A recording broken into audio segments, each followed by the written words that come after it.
So James Harden did his first sit down as a Clipper, and he gave a few thoughts on his Philadelphia exit. And before we get to what he said, I'm going to say this. James Harden kind of finds himself in the same situation as Kyrie Irving, where they had a few breakups, some of them justified. But at the end of the day, everyone's looking at you as a consistent factor in all those breakups.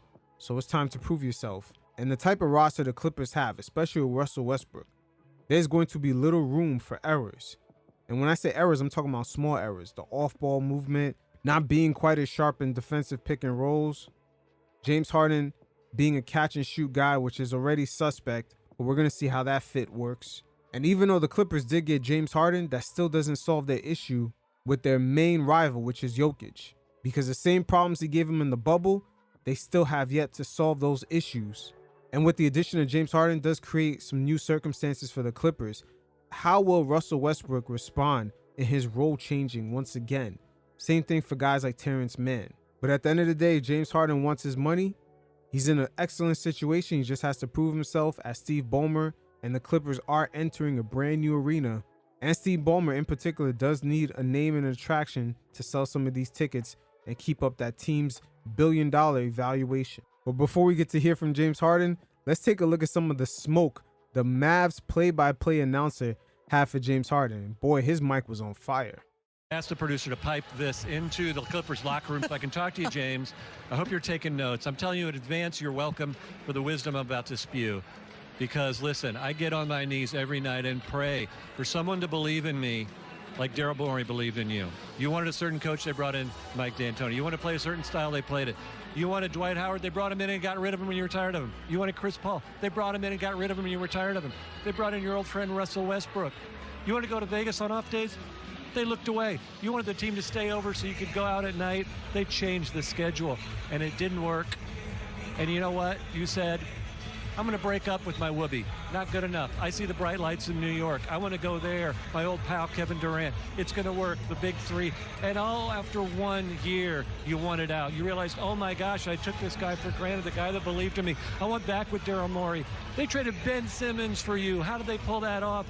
And you know what? You went there and you got a partner who got the MVP. He won the MVP. And what did you say afterwards? You said, they didn't hand me the reins. You're the point guard. You were holding the reins. And what did you do when you had the reins? You scored 9 points in Game 7 against Boston. You blew a 3-2 series lead. So they fired their coach. Not good enough. You broke up with your guy, believed in you again. You said, the bright lights of LA, that's where I want to go. Let's see if that works. Listen, James, have you ever had those friends who had bad roommates? Over and over, they complained about their bad roommates. This guy's terrible. The bad roommate here. They never thought to be self-aware enough that they're the bad roommate. They're the problem. Hey, James, you're the problem. If this doesn't work this year in this system with this team, then you're going to go and point fingers at everybody else, and you're going to go back home and you're going to start swiping right for another team, and there's not going to be anybody left. Because, James, you're not the beard, you're not the system, you're the problem. Oh, and the mic drop, Devin. Sheesh. Oh man, somebody pour some water out on that mic, man. Someone put the fire extinguisher on that mic, boy. Whew, he was speaking facts. But now James Harden is in his hometown with his original friends, Paul George, another LA kid, and Kawhi Leonard. And then apparently they go way back. But let's see what James Harden had to say. Every once in a while, I'll check in. But that last situation in Philly, those fans were really, really great. Teammates was great. Leaving Brooklyn, which was a funky situation, and going to Philly, leaving a lot of money on the table from Brooklyn, going to Philly. Once again, last summer, taking $26 million less to be able to sign and make the team better and the organization better. Changing my role, which media is, is ball dominant, which my ball dominance is really effective. Which is wrong.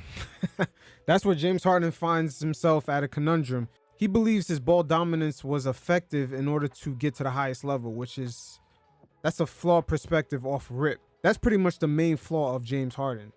Your ball dominance is great for the regular season, but in playoff time, it's pretty predictable, and you're playing against smarter defenses. So it seems like this is a false confidence Daryl Morey had in James Harden. But changing my role, you know what I mean, trying to change the narrative, trying to sacrifice and do whatever it takes to win at the highest level. Like, whatever people talk about and say, I just want to win at the highest level. You know what I mean? So taking less money, sacrificing the role, like, that's not talked about. It's talked about the other, BS. But, and it just didn't work out. So me leaving Brooklyn and thinking I'm going to retire as a Sixer, you know what I mean? And the front office had other plans. They didn't want me. And it's that simple. So, and there's more detail, more, to where I can't talk about, but there's a lot of narratives. I don't have social media, but there's a lot of narratives and people talking and they have. That's interesting right there. He said he doesn't have social media. A lot of these athletes and a lot of these entertainers and celebrities, they do pay people to run their social media platforms. And a guy that receives a lot of criticism like James Harden, the fact that he's not even aware of it, it shows you that he could possibly be in a bubble where he gets a lot of praises from people around him. This is why sometimes you see athletes and certain celebrities out of touch. They're completely surrounded by yes men and people that praise them. But James Harden being away from social media, it does have a double-edged sword. In a way, you don't want to end up like Kevin Durant having burner accounts responding to people. But at the same time, due to human nature and just James Harden being a wealthy celebrity, he's going to be naturally surrounded by a bunch of yes men.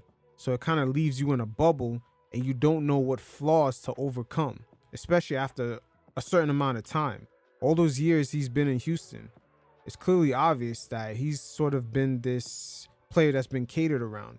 He's almost been sheltered. And for superstars sometimes to break out of it, they have to get out of that mold. We've seen it with Michael Jordan. Phil Jackson criticized him. We've seen it with LeBron James going to Miami. Pat Riley actually put him in a system where he couldn't just play that LeBron James style. He had to almost sort of make sure that his game fit around the Miami Heat framework. And that Heat culture overcame that LeBron James, I'm a superstar in a small town Cleveland type of lifestyle. And with LeBron James, him going to Miami, he had to sort of make sure that his game fit under the Miami Heat framework, under that Heat culture.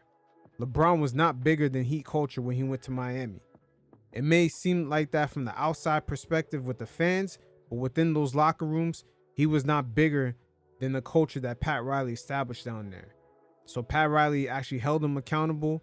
I'm pretty sure they had certain criticisms towards LeBron James and his game and what he needed to change to make sure that they reach to the highest level. All superstars go through this. Same thing for Kobe Bryant. Phil Jackson criticized his game. But James Harden, it's clearly obvious Daryl Morey has catered around him. And just him not being in social media, he's clearly in a coddled, catered bubble. And for the many of Kobe Bryant fans out there, as you guys already heard from Kobe Bryant himself, he said that the James Harden style and just the overall that one-on-one ISO dribbling nonstop, it cannot win at the highest level. So the Kobe stands, they know what I'm talking about. People think they have an opinion or voice, and other people listen to it. You know what I mean? But none of that is true. I'm not the type to go back and forth or be explaining myself because you're always going to take something out of what I say and make it into a different story. So long story short, I'm happy I'm here. I'm excited to be able to show how good individually and how good this team can be and is going to be. But James Harden also spoke about his previous engagements in Brooklyn and Philadelphia. And with the Brooklyn Nets, it seems like that was the only situation where he was right to leave that franchise, as they clearly was not ready and just didn't have an ecosystem in place where stars can actually thrive within a framework. As you've seen with Kyrie Irving and KD, they said they don't really need a coach. They could be the coach. So the Brooklyn Nets didn't really have a framework in which players could play under and actually be held accountable. The Brooklyn situation was just, it was a lot, but not in the sense of, me. I think it was the injury aspect of it. I had never really been injured in my career. So just trying to fight through the injury and prepare myself and get myself out. Like even in that playoff series, I strained my hamstring like a grade 2 and still come back and try to play. Like that was just frustrating for me, So that was that. And then Philly is just, changing my role, knowing I can give more, knowing I can do more. But if you want to be honest, like being on a leash and like me knowing in order for us to get where we want to get to, I was going to have to be playing my best offensively, whether it's facilitating and scoring the basketball, and Joel as well. And I never really, had that opportunity. So I think all that plays into where I am today, where whatever T. Lue and the coaching staff needs me to do, I've been prepared and been in both situations, whether me scoring, 15, 16 points or scoring 30. Like, as long as we win the game and everybody's feeling confident and good about themselves, that's all that really matters. Now, with James Harden right there, it doesn't make sense that you feel like you had to sacrifice yourself just for Joel Embiid. Now that you're on the Clippers, aren't you going to have to sacrifice yourself for Kawhi, PG, and Westbrook? Isn't that more cluttered? See, the thing is, now we're starting to see the results in Philadelphia as the 76ers actually play with faster pace now. Guys like Tyrese Maxey are more free to operate, and what's pretty much gone under the radar is that Tyrese Maxey, in a way, kind of pulled the leverage that you had on the 76ers. When you were absent for this short period in the beginning of this season, Tyrese Maxey, in a way, is sort of elevated without you being there, and it's kind of taken your role and actually has produced almost similar production numbers as you. And other aspects of the Philadelphia 76ers games have actually showed up because of this. We see Tobias Harris actually playing more free. He's not actually just waiting at the three-point line waiting for a pass. Other guys in the bench are actually more involved, even the guys that got traded, Nicholas Batum and Kelly Oubre. But it's not ironic that they traded away Harden and PJ Tucker, as PJ Tucker numerous times have mentioned that he had James Harden's back, especially the fact that James Harden took a pay cut so he can join the team. Now, I wouldn't be surprised if these two together have actually divided the locker room. But at the end of the day, the 76ers right now, they have that togetherness about them. Everyone's laughing, smiling, the ball's moving. Things look a lot different. When I'm in a leash, I'm not meant just shooting the basketball every time. I meant I think the game, and I'm a creator on the court. You know what I mean? So if I got a voice to where I can, hey coach, I see this. What you think about this? Then it's like, oh, okay. Like somebody that trusts me, that believes in me, that understands me, that I'm just not I'm not a system player. I am a system. You know what I mean? So somebody that can have that dialogue with me and understand and move forward and figure out and make adjustments on the fly throughout the course of games. That's all I really care about. It's not about me scoring the basketball, scoring 30, 34 points. I've done it already. So that's what I meant by that. Now, with those last few comments, I'm wondering if James Harden is referring to Doc Rivers, because the 76ers do have a brand new coach in Nick Nurse, and he's never really had the opportunity to coach James Harden. So they clearly were entering this season with a different system in place. So a lot of the criticisms James Harden had for the way the 76ers were using him, I'm wondering if he's aiming that criticism towards Doc Rivers. If he's had an issue with the coach, the 76ers have made the change. Nick Nurse is more free-flowing offense. But at the end of the day, James Harden is in prime position to try to improve himself to get his money. Steve Ballmer, he has deep pockets. The Clippers are trying to elevate and take a step up towards winning a championship, which is also something that James Harden wants. The only thing with this team is that they don't have as much room for error. James Harden's defense on these pick and rolls has to be on point. His communication also has to be on point. And how will he perform in catch and shoot situations? As we've seen through the years, there's been a lot of Stephen Curry imitators, but one thing Stephen Curry does is that he can shoot off ball as well as creating for himself while he's on the ball.